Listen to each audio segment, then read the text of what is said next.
shout out to socraticmethod.net. Good website with lots of information. Any mistakes in here are my own. I hope to describe a little how Dell has been using this to take to the streets in his own particular flavour, by providing a little bit of the background of the whole method and incorporating the examples that Dell uses. So for all the people behind the imaginary curve, the ultimate goal here is to increase your knowledge through inquiry, and help others to understand that inquiry is the correct way to increase knowledge, and not taking in things that people just tell you. So with that said, this main quote up here, "The only person who cannot think is the one who thinks he already knows." I hope the meaning of that is clear to everybody. Obviously, if somebody thinks he already knows everything, then he's not likely to question or ask further. And that seems to be a state of mind that is prevalent in today's society with the education system that promotes it. So a little bit about the history. I'm not going to go into too much detail about this. People can look it up. Socrates was obviously the guy. The names attributed to Plato, others, more of these ancient philosophers have used this method, but it doesn't seem to be used at all anymore. I've found a couple of examples for education and for law school, but very, very minimal. I think it's hardly present in any education study or method in any of the schools that at least I attended, or any of the institutes that I attended. There doesn't seem to be any particular method that's promoted or used, and I think we all know that question tends not to be tolerated in schools. It's more about listening and regurgitating. Interestingly enough, law schools do use the Socratic method in a certain flavour. It's not a gentle thing apparently for them, because it's supposed to prepare them for the hard litigations and arguments in courts and in trials, and also very particularly applicable to contract law. So not very many examples out there of people using this. Now, I think it's fairly clear that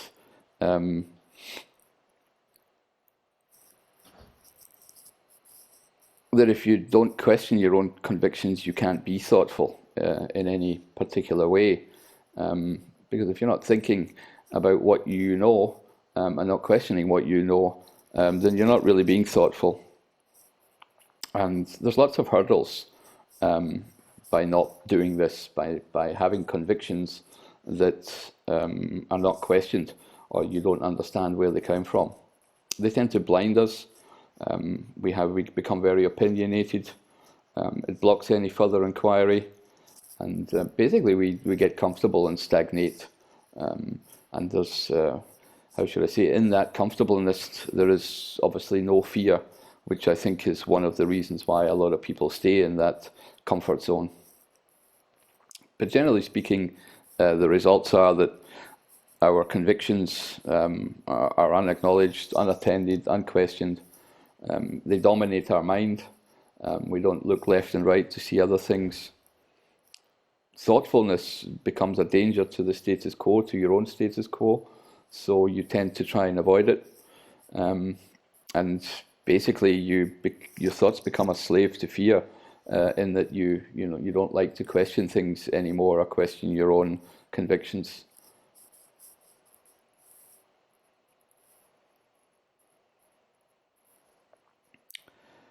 So with that little bit of background, let's have a look at some of the flavors that come with the Socratic method. There's the old called classic, which is a kind of two-phase freestyle. I'll go into that in a second. And then there's the more modern version. Just let me go into this more modern version, because just to explain, it's not necessarily modern because it's new, but it's just because it's more popular. There's a couple of good examples online. Meno and the geometry explaining Pythagoras basically to a slave is a very good example. It tends to be slightly more constructive or easier and causes less discomfort for people. And generally speaking, all of these methods are a questioning that's supposed to lead a person to a certain knowledge through certain small steps that he takes. In the modern version, the answers are generally known in advance, so the questioner has those questions prepared, and the cycle of steps that would lead a respondent to realizing the answer to the question. The modern version, I think, is definitely applicable, but I do prefer the classic two-phase freestyle version. Just let me go into that. The classic two-phase freestyle version has different phases, the so-called destructive phase and the constructive phase, and it's generally geared around the fact that outcomes are not necessarily known in advance. So when speaking to somebody and posing questions, it could well be that the questioner also learns from the respondents. So the questions can be open or closed. There's no guarantee of a correct answer. But what it does do is it helps the people involved understand what they don't know, and to dig deeper to find out what the answers to these questions are. So it generally starts with a primary question, and then with the answer to the primary question, supplementary questions are used that basically show contradictions, examples or counterexamples, absurdities, paradoxes. And by bringing these other questions into it, people's answers to them, they recognize themselves where these absurdities lie. And then using these supplementary questions, you cycle back to the primary question to see whether something has changed in the mindset and in the thoughts or beliefs of the respondent. So the general guide to these things is that no claims are made. This is not about saying we have an answer to something. It's a series of short questions. The idea being more to dismantle a pre-existing belief and to have people reassess the question that's being posed to them, the primary question. And it's important also to make sure that first principles or first basic things need to be agreed upon, so that how should I say, no advance can be brought to the table unless people actually get past this first base, these first hurdles. It can be sometimes such that they feel that they're attempting to answer an unanswerable question, and then it's important for the questioner to assist, if you like, the respondent in getting him to work around that and come to terms and get more realization. We're basically trying to find out if the respondents, if these are false phantoms and ideas and things in the head they're chasing, or is there, real truth in the questions that are being asked. So if we go a little bit more in detail into the different phases here, so for example, the destructive phase. The destructive phase is about getting somebody to basically restate their answers to questions that they have at the beginning, using their own words and their own thoughts in this case, instead of the thoughts that have maybe been implanted.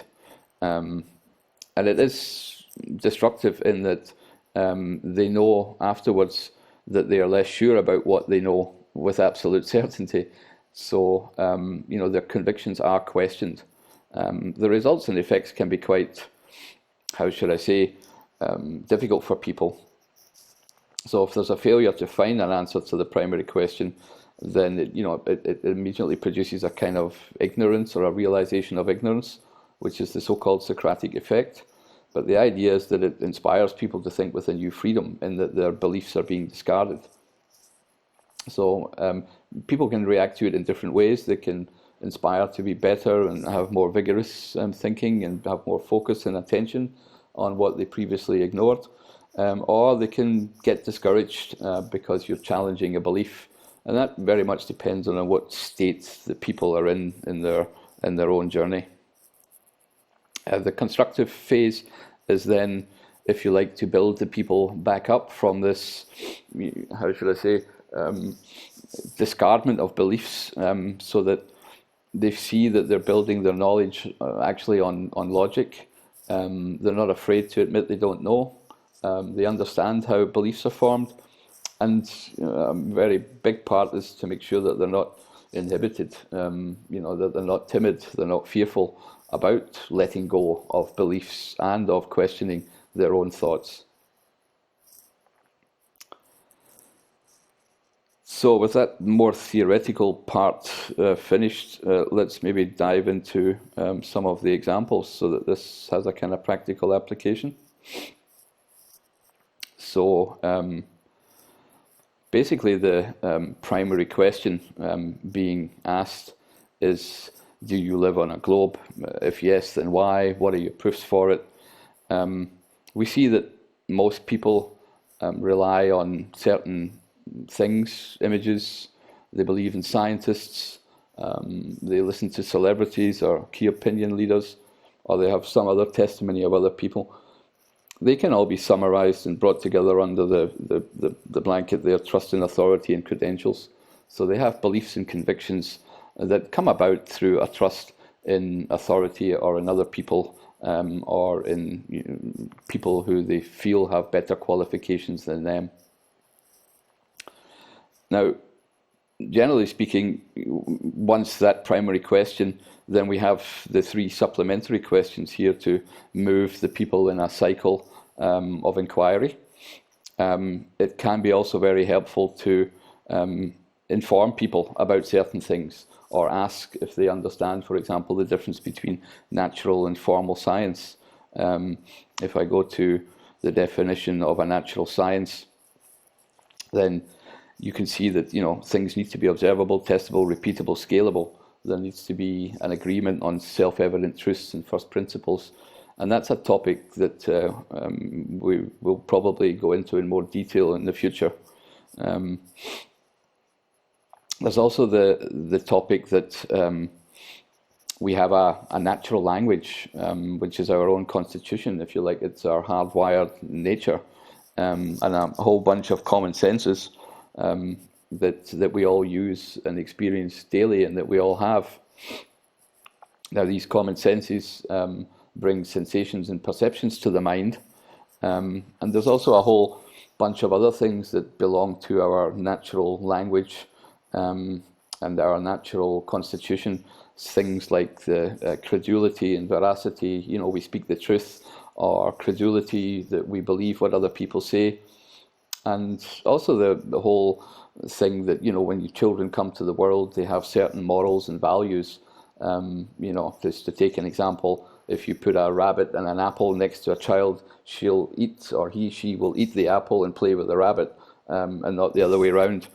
So we come with, how should I say, certain hardwired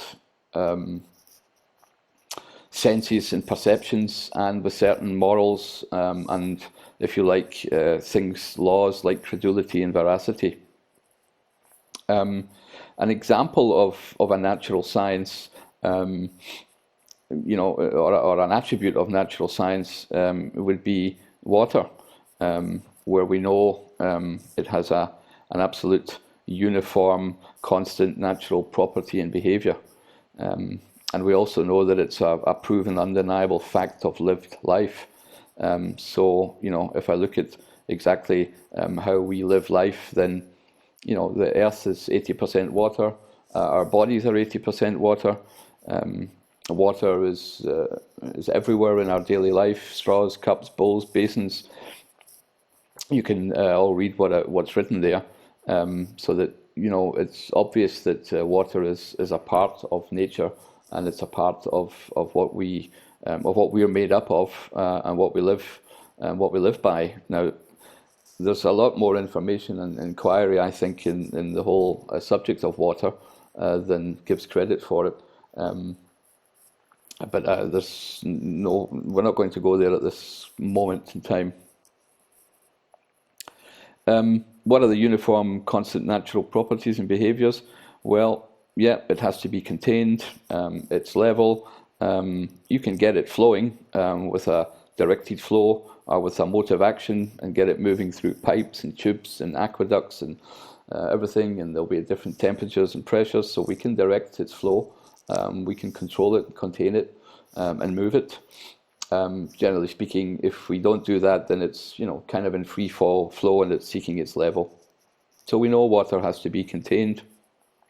We know it has uniform constant properties, and we also know that we have it in daily life, that we can't do without it. It's also 100% scalable, as is obvious by cups, baths, swimming pools, lakes, ponds, etc. So that's a natural science: observable, testable, repeatable, and scalable. Now, a formal science is different. A formal science is more around having theories which you can calculate and predict things. And again, there's a whole topic here of what does that actually mean, which would go too far at the moment. But it's basically based on definitions, axioms, and people go from assumptions to models and then try to calculate and predict. But it's theory, This is theory because it's based on definitions and maximums. It's an artificial language. It's man-made. Standards and norms are defined. Certain universal ideas are assumed. And another very important point about the object of measurement and what measurement actually means. It suits the purpose of the intended measurement when you define certain axioms where you want to do things. And again, that's a topic we'll go into in more detail in another video. So an example of a formal science is mathematics. And there's always this idea that mathematics proves things, but mathematics actually doesn't prove anything. And again, both of these topics are things that will be diving into or dived into in another video in more detail. So we'll leave them there for the moment. I'm not very versed in social sciences, so I'm just going to skip over this one. The main thing is that people understand the difference between natural and formal sciences, between things that are defined by nature, are part of a reality, and things that are formally described or man-made to suit intended purposes of something or other. Generally speaking, when we're talking about this subject, at least, it's about measuring. Now, after having, if you like, asked the primary question, then it could also be necessary then to inform the people about the sciences, or maybe give them a quick overview of what it actually means to deny reality. Dell's example is a wonderful one. Do you believe in pink unicorns? Yes, show me please. No, sorry, I can't, but believe me anyway. Should I believe? No, of course you bloody well shouldn't. And that's a very good example that if things are not possible to be seen, touched, smelled, tasted, or heard, then it's not part of reality. It's a belief. It's a conviction. And the question is, where does these come from, and how to get rid of them? So when we dive in then to the further questions like does water conform to the exterior of a shape? Then generally speaking, we're asking people, do you have a practical example of this? The general answer is, of course, no. And then we can obviously provide various counterexamples, like water takes the shapes of its container.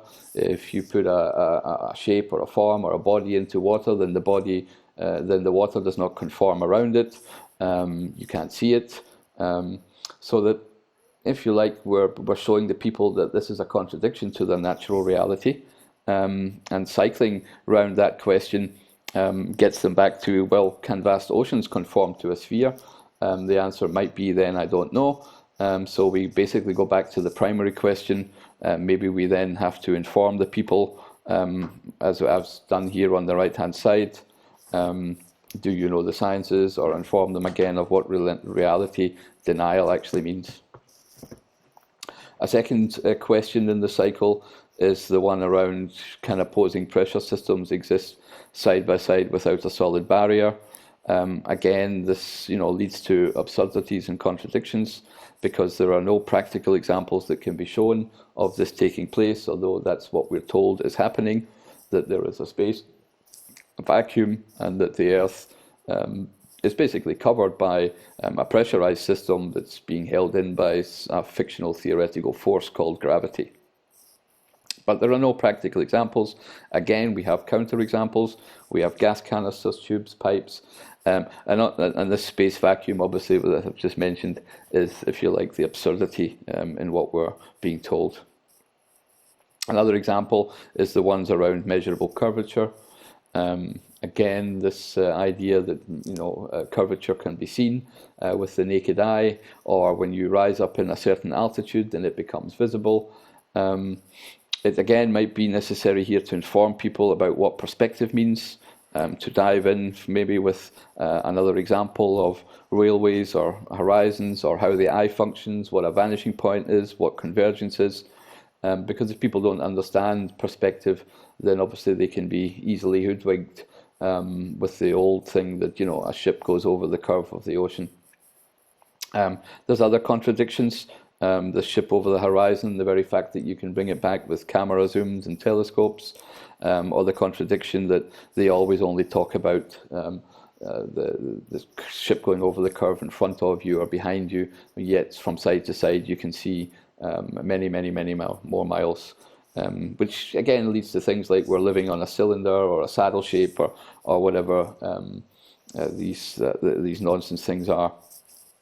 So basically these three questions are examples of how to guide people around the cycle, make them understand that they have a trust in authority, and that it must be a belief, that it makes sure they understand the distinction between natural and formal sciences, give an absurd example of reality denial, which is understandable by anybody, and then guide them through the three main questions, always cycling back. And of course, at the end of the day, we want to ask again, do you still believe you live on a globe?